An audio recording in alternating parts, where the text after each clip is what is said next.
бачите? Настя, Анастасія, Наста. Можна Наста? Все просто, по-беларуску. Добрый день, вітаем вас у студыі Радыё Свабоды. І я, Настасія Шамрэй, журналіст, і з намі сёння ў студыі заснавальнікі школы праграмавання для дзяцей Паліна і Богдан Грыцаўцы. У той час, калі на галоўнай педнарадзе краіны абмяркоўваюць, усур'ёз абмяркоўваюць даўжыню школьнай спадніцы, а таксама а якой весці дзяцей у школу а 8 ці а 9 раніцы, мы хочам пагаварыць пра сучасныя тэхналогіі ў адукацыі, а таксама адукацыю і сучасныя тэхналогіі. Расскажите, Клеваска, что у вас за школа? Чем вы занимаетесь?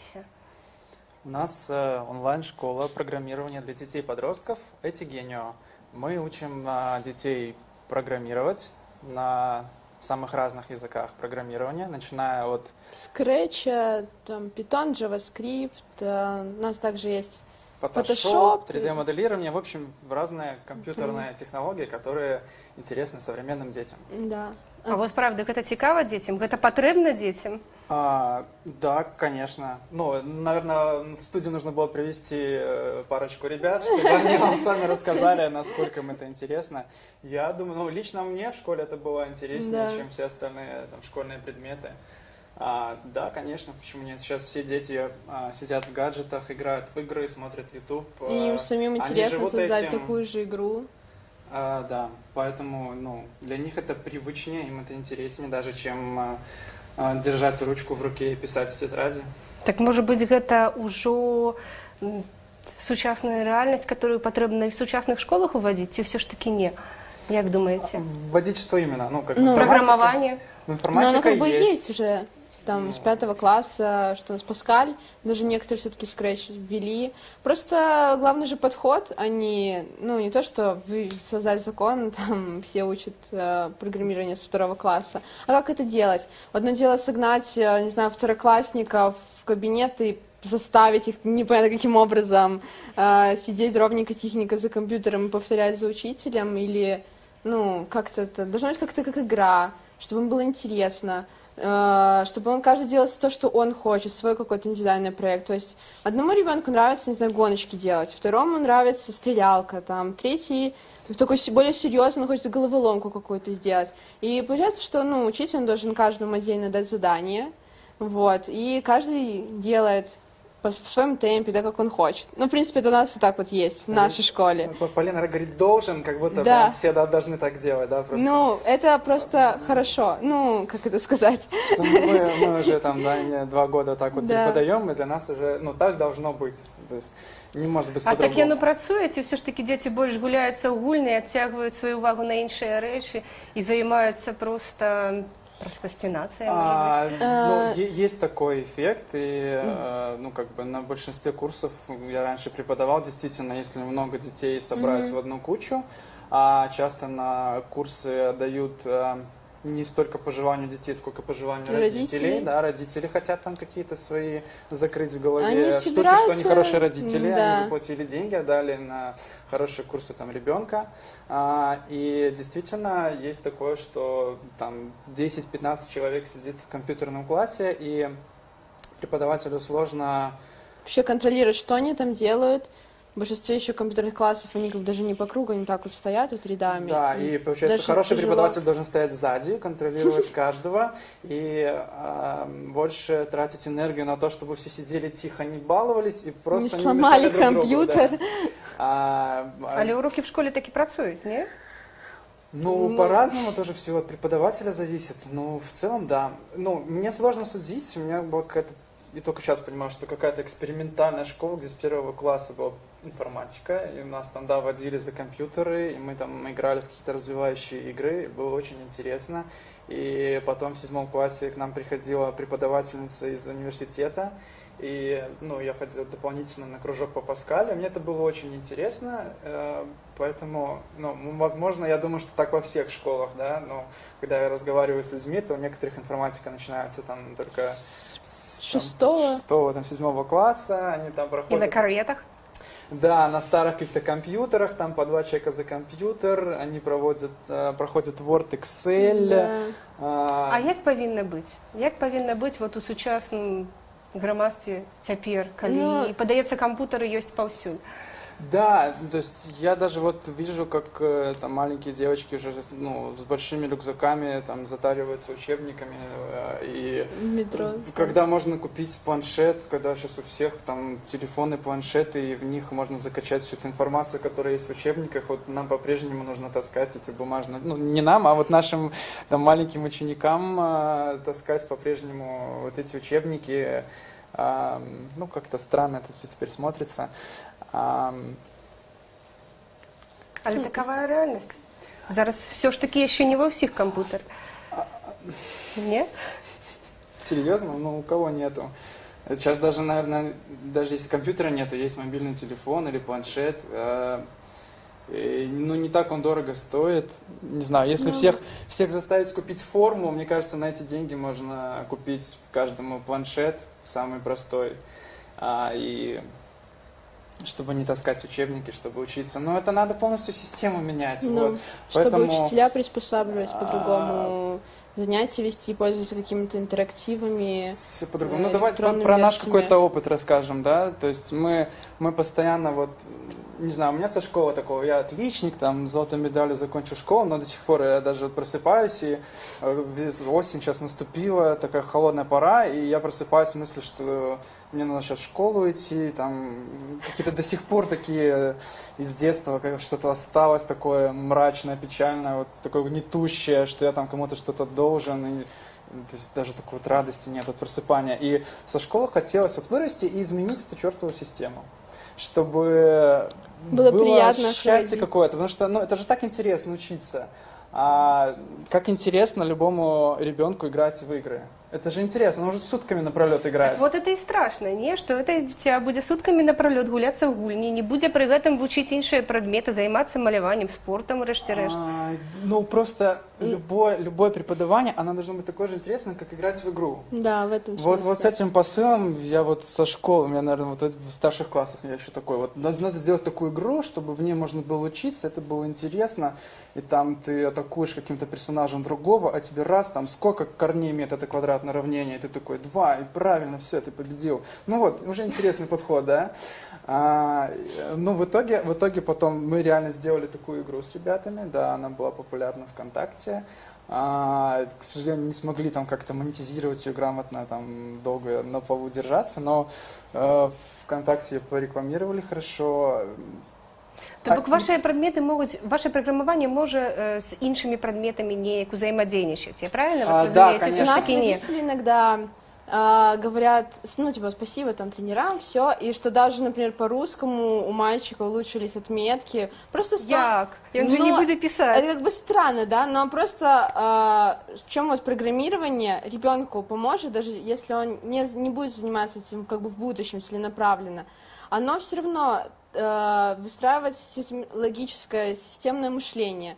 Когда ты делаешь свою игру, вот, например, я не знаю, да, он решил сделать ежегоночки. Он думает, так, у меня должна быть машинка, у меня должна быть какая-то скорость, она должна там ехать, мне там нужно на клавиши нажимать, и он выстраивает, как мне сделать эту программку, что вот если там, не знаю, я нажал на клавишу, у меня там скорость увеличивается. То есть он большую задачу, сложную, разбивает на маленькие. И такой подход, он, в принципе, даже в жизни может пригодиться. Не знаю, он пошел в магазин, он там деньги считает, он такой может прикинуть, сколько ему там что нужно сделать. Ну, просто, когда он будет просто, в принципе, сталкиваться с какими-то сложными задачами, он может их разбить на маленькие, так же, как он делает, когда создает свою игру. Вот. И ему уже будет легче. И, ну, тоже русский. Там тоже, ты что, ты системно выучил правила, написал отличный диктант, молодец. Ну, скорее всего, из-за этого. Просто собраннее становишься. Так всегда. Плюс, когда он делает свои проекты, там тоже надо писать, например, там, Ну в да. твоей игре там персонаж говорит привет, что-нибудь. там что-то пишет, и хочется писать правильно, ну, потому что Грамотно. будут другие дети смотреть. Вы не падтрымліваеце гэта скарачэнне слова, у помылки в словах там? Ну, скажем, то, что мы не поддерживаем, наверное, сильно не ругаем, как бы, да, все-таки. Но есть какая-то грань, наверное. Но как бы мы так там уже. ненавязчиво подсказываем, что вот это слово пишется вот так вот. И он так смущенный, такой, ой, извините. Да, просто исправляет. Я хотела прочитать якраз у тему, нам пришел комментар от Олеся Казакевича в Фейсбуку, что в сучасном свете дать початковые веды про программование у школе менавіта куды карысней, чым паглыбляцца з галавой, напрыклад, у хімію. Вот якраз як вы лічыце? Да. Одно другое адмяняе, не? Ну, химия начальная школа, я не знаю, как в начальной Просто школе. вообще, ну, мне кажется, понимаете, в принципе, даже за 11 лет школы невозможно углубиться во все сферы сразу. Ну, ребенку нужно... Google есть. Ему просто нужно научиться искать информацию, уметь ей пользоваться. Он может знать все чуть-чуть. Просто быть образованным, интеллигентным, ну, как по-другому. То есть он, там, не знаю, будет знать свою историю. Ну, может, он не будет углубляться в супер какие-то... Но он будет знать, там, историю своей страны, что-то такое. Будет знать, например, не знаю, что... Из чего состоит там вода, что это H2. Ну, не знаю, какие-то общие... И так во всем. То есть он будет знать и математику, что нам в жизни пригодится. Не знаю, там в магазине деньги считать, еще что-нибудь. Да, он может не изучать высшую математику потом, но какие-то общие знания во всех сферах он получит. И, ну, это важнее, потому что Научиться работать просто с информацией. научиться работать с информацией, видеть какую-то общую картину. Если он захочет во что-то внедриться, он захочет стать молекулярным биологом, он, ну, допустим, да, ему он внедрится, и все. Так вот, как разобраться? Получается, нужно узнать все обо всем, чуть-чуть, по чуть-чуть. И если тебе что-то зацепило, тебе нужно еще копнуть туда. Если все еще интересно, ты копаешь дальше, ты изучаешь, ну, и узнаешь. Потом влюбился в Машку, переключился. Потом ты вдруг решил, что было бы прикольно изучить. Это то, что да. Ребенок, он постоянно переключается. Але дзеці ўвесь час переключаюцца. Яны пачынаюць хадзіць в адныя клубы, потым пераходзяць у іншыя, потым трэція курсы. Спачатку яны займаюцца маляваннем. А як вы даведаецеся, што гэтае дзіця мае канкрэтна нейкія схільнасці, здольнасці да праграмавання? Вот як гэта вызначыць? Зачем? Может быть, не варта отдавать в вашу школу? Может, вы в огуле не варта отдавать в школу программования и робить ухил на это? Ну, как вы знаете, способен он к математике или физике? Надо попробовать, правильно же? Хорошо, ну, получается ли мы, как по мне, если интересно, значит получается. Потому что если бы не получалось, не было бы интереса. Ну, как-то так вот, туда-сюда работает. Ну, хороший родитель, что он может сделать? Он может не навязывает. Он может дать возможность, сходи на танцы, сходи на футбол, сходи на попрограммируй, сходи там порисуй. Пускай везде сходит, везде попробует. Да, не навязывать, просто попробовать. Если ему нравится, то пускай занимается дальше. Преодолеть этот первичный барьер, там есть какое-то стеснение, да, вот просто попробуй, сходи, там попробуй вот этот кружок, попробуй вот этот. И ловить просто интерес ребенка, когда у него загораются глаза, прям вот давайте, пока у него горят глаза, давайте там. У нас можно, например, заниматься каждый день, да, если летом, например, такая возможность любое время, есть. Да, вы можете прям там каждый день заниматься, пускай там ребенок, не знаю, месяц, 2, 3, пока у него есть запал, он там позанимается, потом он все, я понял про программирование, хочу переключиться. Но, возможно, потом он вернется и то есть, я точно так же учился. Я как нормальный ребенок, мне было интересно программирование, там я какой-то проект придумал интересно, полгода ковырялся, потом все, не хочу программировать, устал, переключился. Хочу там музыку свою создавать, там, или там хочу просто там, не знаю, строить какие-то отношения с людьми, там, гулять, общаться, хочу спорт, потом опять, какая-то интересная мысль пришла. И ну, так продуктивнее всего учиться, потому что когда желания этого нету, и ты пытаешься там какую-то теорию навязывать, оно не остается. Остается то, что тебе было интересно, и ты реально это изучил, вот это в памяти остается. Все остальное, ну, оно мимо ушей, как-то в одно ухо влетает, в другое вылетает. Ну, когда есть спрос, когда у тебя есть вопрос, то тебе нужны ответы, ты их принимаешь, ты их впитываешь. И ты учителя долбаешь, как мне сделать танчики. Я хочу сделать танчики, у меня крутая идея, помогите мне. Да, когда ты сидишь там на этой биологии, тебе все равно, что там учительница рассказывает. Предмет биология, да, столько всего. До сих пор мы не знаем, как работает мозг, там, мы не знаем, там, как рождаются дети, как это все. Очень сложно, такие интересные вещи, да. И, ну, можно задачу учителя заинтересовать, чтобы просто был интерес. А ребенок дальше может сам сидеть и там полдня провести в Ютубе, там, по какому-нибудь познавательном канале. И Чакайте, але він може пайсці на такія відео в Ютубе, які треба вже обмежовувати. Там должно быть разрешение, типа, просмотр запрещен, там родительский контроль на компьютере, ну это уже другая. Да, но все равно у детей есть... Ну, вот... Наставник мусить контролировать трошку, куда идут, не? А какая разница? Урок закончится, он все равно потом куда-нибудь пойдет, да? И вот вопрос, куда он пойдет. Ну, у него должен курить под подъезд или у в него YouTube должен быть, видео да, смотреть? искренний интерес, просто вот ему захотелось разобраться там в биологии, и он идет и разбирается в этой биологии. Вот. Ну, так должно быть, Просто... правильно? То есть не домашнее задание ему задали, и он такой, блин, нужно этот параграф выучить. То есть он даже не осознательно как-то, а просто вот Да, выучить чуть ли не чтобы просто там слова какие-то зацепить, и вот пересказать их кому-то, и тогда тебе поставят хорошую оценку. Опять же, оценки, да, вот тоже А у такая вас тема. есть однаки? Нет, Ваша конечно, школе? не ценно. Чему? Это Там- субъективно, очень. Точнее, ну, это А что оно даст? никак. То есть то, что...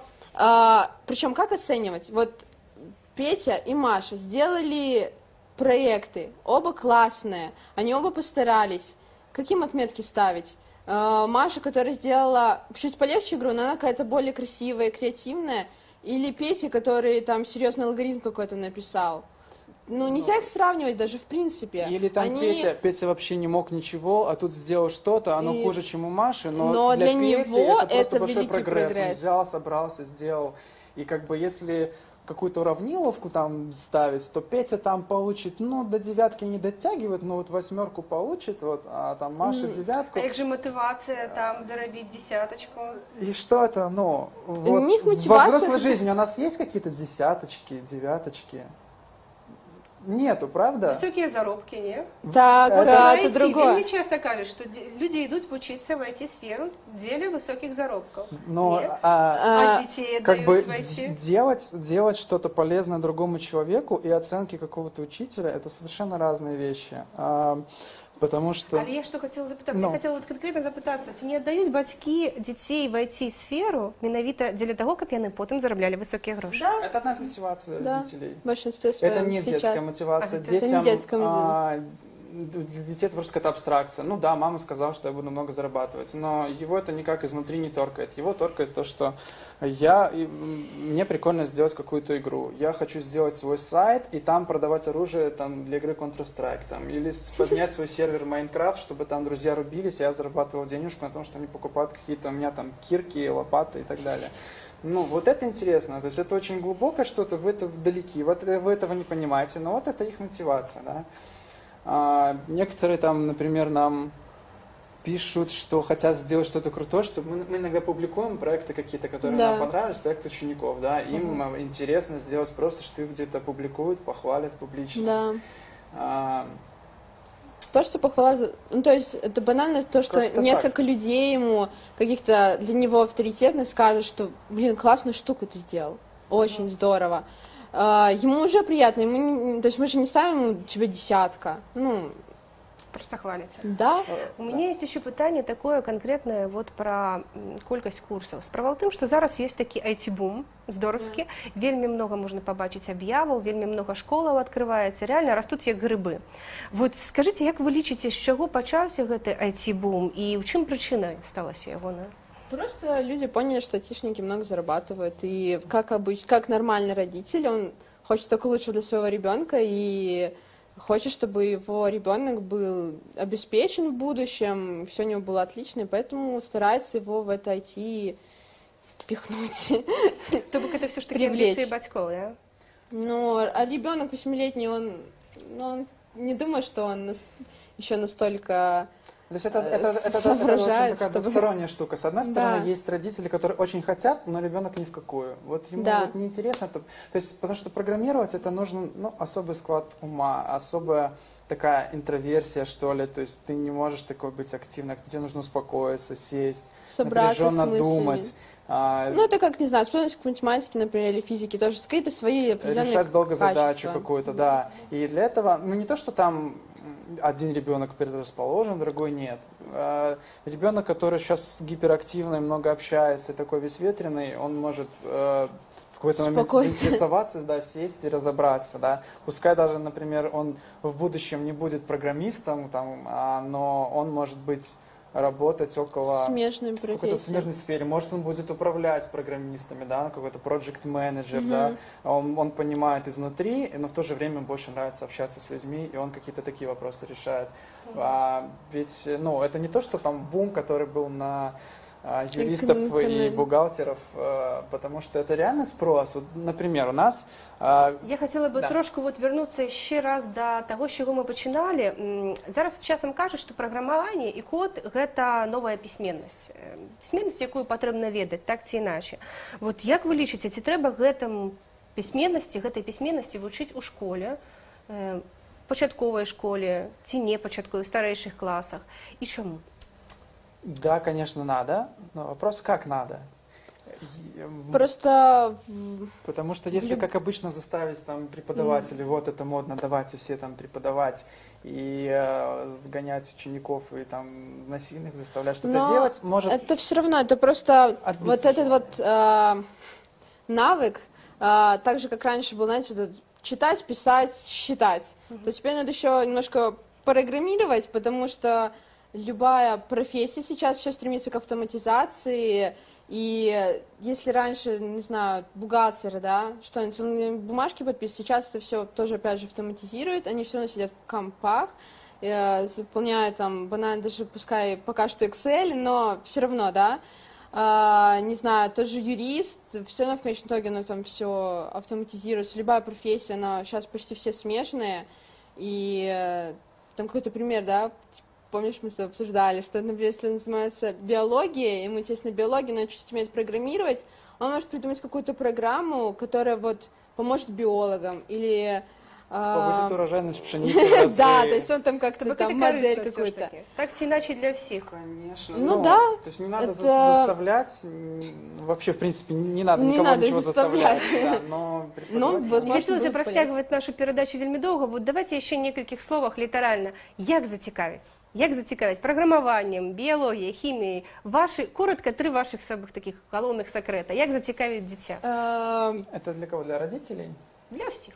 Для наставников. Может быть, нас наставники глядят. Он очень харизматичный учитель, преподаватель. Он должен уметь показать, почему, в принципе, это интересно. Ну, то есть, зачем это, как это происходит. Смотрите, как интересно, смотрите, какие штуки мы можем например, сделать. берем физику, да, очень интересно.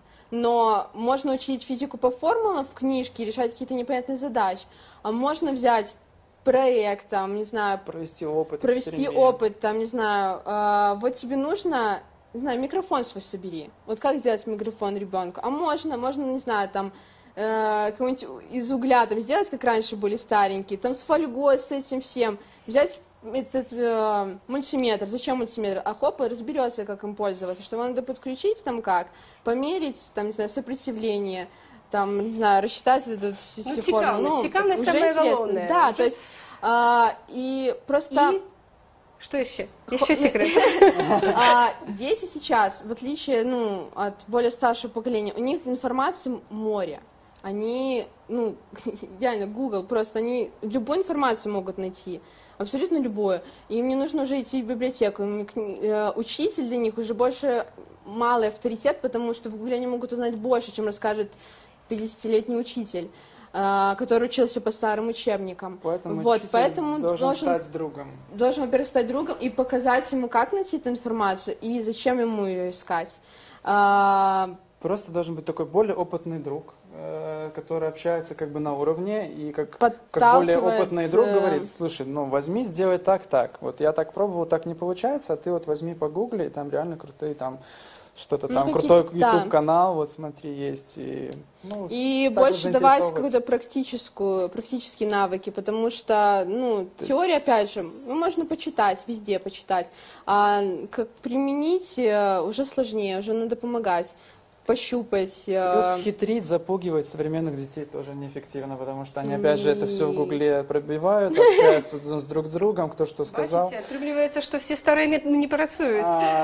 Да, ну, то есть нужно с ними общаться как со взрослыми, с современными взрослыми, которые, для которых нет авторитетов, и не получится, как раньше, просто я сказала тихо сядь, Он такой, слушать меня. нет.